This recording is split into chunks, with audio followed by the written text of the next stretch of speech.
What's going on, everybody? You already know who it is. It's your boy, the Dry Dude here. And then in the background, we have some ground war gameplay.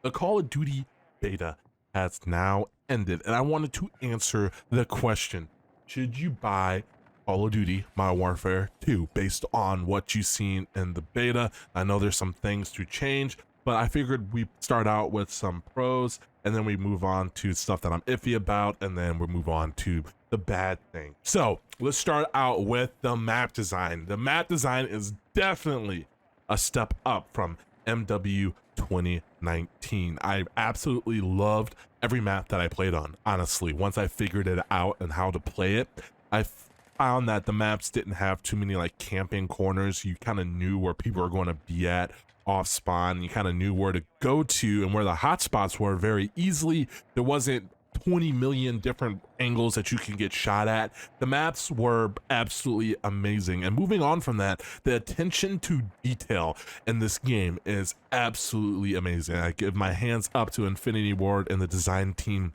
It wasn't just like a map was thrown together playing on the ground war map. Every building is unique. Every area is unique.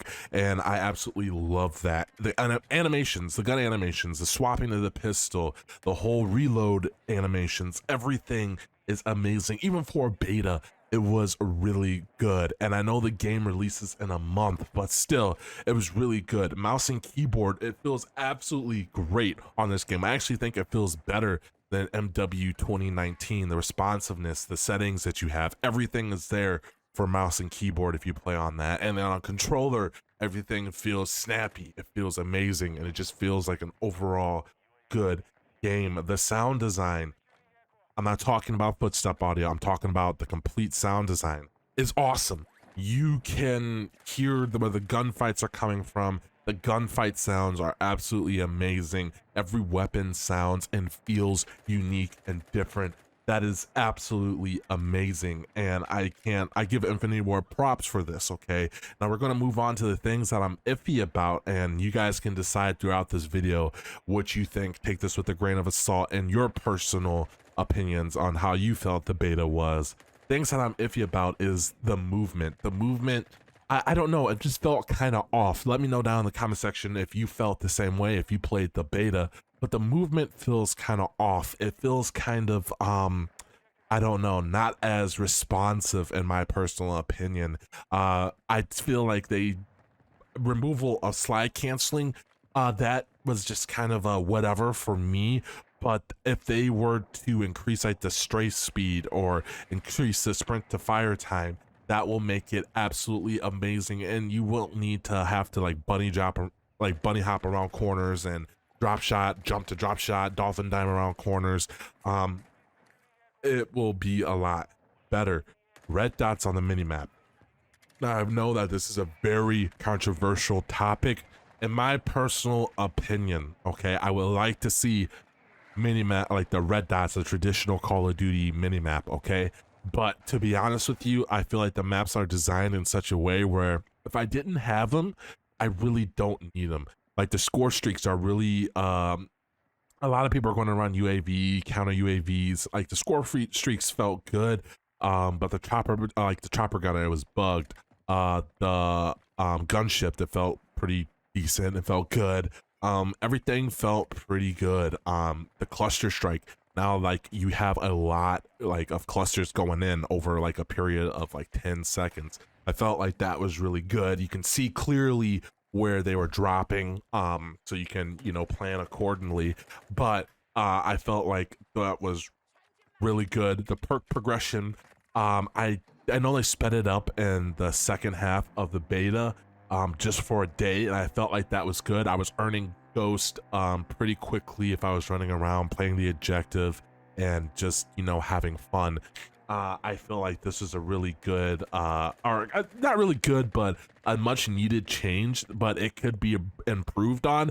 And to be honest with you guys, we didn't have all the perks, and there's a rumor that pro perks are coming back. So how do they incorporate that into like your ultimate perks? Are you going to have specialists? You know, a lot of unanswered questions, but I feel like we will get those answers towards more when the beta, or not the beta, but the actual game releases.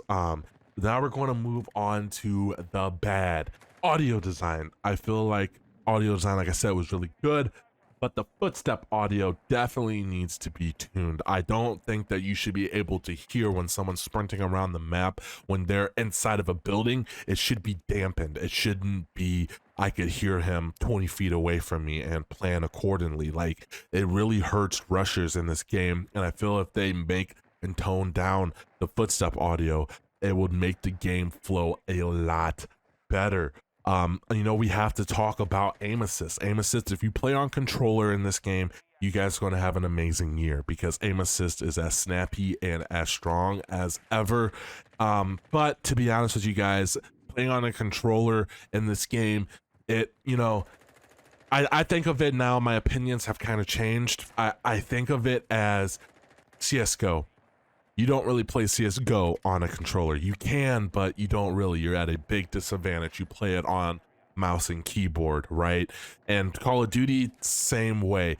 You could play Call of Duty on mouse and keyboard, but you're at a big disadvantage. Some of us are stubborn like myself. I know personally me this year, I'm going to be maining mouse and keyboard, but I am, for my sanity's sake, play on controller just because I know how good it is. And the game honestly was made for controller. I just wish that they supported all input types and that they wouldn't have it as broken as it is now. Because let's be honest, even if you play on controller, you should be concerned because everybody is going to be able to aim.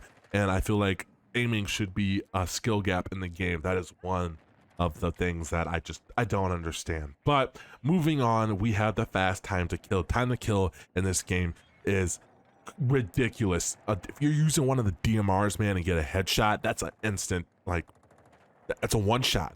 You instantly get killed. And I feel like the time to kill should be just a little bit slower. Not too slow, but just tone it back maybe by, like, I don't know, 100 milliseconds or 75 milliseconds. Some of the guns that weren't as powerful and weren't as used as often, they were killing, and I feel like at a really good pace. I feel like the headshot multiplier is too high right now, and that needs to be toned down for sure. You should have time to react in this game if you take away movement, if you have the loud footsteps, and if you are running around to support different play styles, right? Not perk progression, but slow sprint out time is another thing that is really bad, and the slow strafe speed, it just promotes camping, it promotes one play style, and that definitely needs to get fixed. Something needs to happen, man. The flash and stuns, those need to be toned down a lot. I wouldn't mind if the stuns were like in Vanguard where you could still move around, like move your crosshair on mouse and keyboard, it just slows you down. I feel like that would be a good compromise because right now stuns are just borderline broken if you're on mouse and keyboard. And if you guys remember back in Warzone first started, when you stun somebody and you're on controller, your aim assist like doubles and it just tracks the player for you. That's something that shouldn't happen, and I feel like it should be, you know, fixed when the game comes out. Also, when it comes to the flashing on the screen, I know that's a bug, but it was really annoying, man. Really annoying when you would like go into your loadout and try to, you know, go in and try to change your loadout in a game. It was just really annoying, and I think that that's going to be fixed when the game is fully released. Hopefully, we only got a month away, but we will see. It's something that I think definitely needs to be fixed, and along with the overall PC stability, you got a lot of crashes, a lot of dev errors. Even after they fixed it, I got like 2 or 3 crashes, which is still annoying, but it shouldn't happen on my PC. And performance, my performance was good because I used Freethy's config file, but I would like to see it to where the performance is like upped even more. I was getting around 180, 190 frames on multiplayer, and then around 150 in ground war. I feel like you can definitely optimize this game a lot more, and it will help out with the FPS in the game for sure, because a lot of people aren't on the best hardware. I mean, I don't even have the best hardware. I have a 5900X and a 3070, which is a newer hardware. It's a decent PC, but it's not the best PC. And I know a lot of people are on lower end hardware. Some of you are on 2060s, 2070s, and some of you still have like a 3800 or a Ryzen 3700. So hopefully they fix this and they make it to where it will be a lot better when the full game releases. And the final kill cam. How do we have it to where it's still bugged, man? If you get anything beyond 2 kills, it bugs out. I would like to see that fixed because we've been going on 3 years with broken kill cams, and for some reason it's just not fixed. It needs to be fixed. It needs to be it just needs to be fixed, man. It just needs to be fixed. That's all I have to say. If you guys are wondering what my thoughts are and if I'm going to be buying Modern Warfare 2022, Modern Warfare 2, yes, I am, because I am a COD YouTuber. I play FPS games and I enjoy COD, and I feel like over time, this game will get better. And if you're someone like me who can play on both inputs, then you know this game is going to be really fun. And I think we're in a good year for Call of Duty when it comes to all the content that's going to be happening in multiplayer. The ground war maps are absolutely amazing, man. I absolutely love them. And we have Warzone 2. So we're going to have a lot of content this year, and hopefully a steady flow of content coming out. And like I said, the beta, we only got a taste. There's going to be a lot of guns. There's going to be a lot of progression. There's going to be leveling up. There's going to be the ultimate camo grind. You know, I'm going to be going for that this year. So it's going to be different. It's going to be fun. And I think that this year, Call of Duty, I mean, they have 2 years, man. I think this year, Call of Duty is going to be the most popular Call of Duty to date. And you can hold me to my word on that. But guys, that is it for today's video. Let me know down in the comment section below if you are going to be buying this game or if you're going to refund it. I would say wait until like 2 weeks, maybe a week after the game is out, so you guys can watch some streams, you know, watch my YouTube videos, how to aim better and all that in the game, and how to best weapon attachments and all that. But I think I'm going to be getting it, and I think I'm going to have a lot of fun this year. As always, guys, remember, stay blessed, stay humble. Let me know down in the comment section below what you think of the open beta and if you played it. As always, I'll catch you in another video. Peace.